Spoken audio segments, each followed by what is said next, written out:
Okay then everybody, I'm gonna give these peas that you see right here just the smallest amount of water, because I did stick my finger in the soil that they're growing in and it is fairly dry in there, so I don't want it to dry out in the sunny weather that we're getting in the end of March.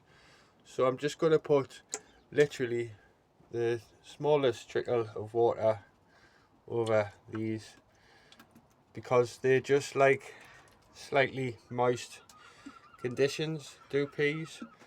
So just a little sprinkle of water here and there is enough.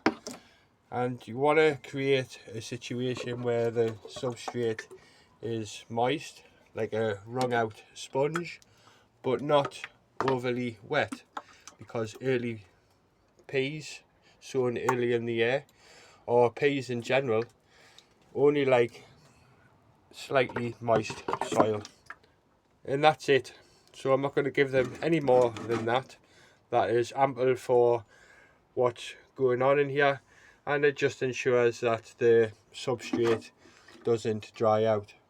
Maybe just a little splash there, and that's it. No more than that. That is all that's required, just to keep these ticking over nice. So that's that, everyone. And one more thing I'd like to show you is me rhubarb patch down the front of the garden here. So if I just hop over here, I'm going to go down to the rhubarb, because I mulched around the rhubarb in late winter, and I put some seasoned cow manure around the rhubarb, and I've just moved a little bit of that material, so again you can see the peas that are underneath this bit of cloche here.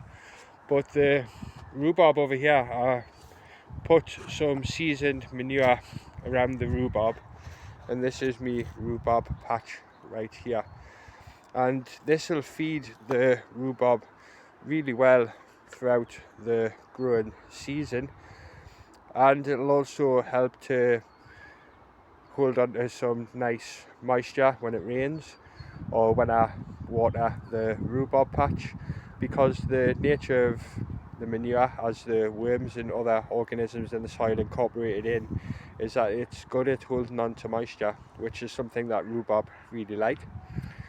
So that's a little something that I did late winter in me rhubarb patch here, and the rhubarb's looking really nice on the 23rd of March. And that's it for today, everyone. I'm gonna now crack on with moving this compost that I put together over the course of last year and get it moved on to a place at the back where I like to store stuff that I'm gonna mulch me beds and garden with, and then this will be all tidied up and I'll have somewhere to grow potatoes this year. Thanks for your time, everyone. I'll catch you again on the next one. Have a lovely day. Speak to you later.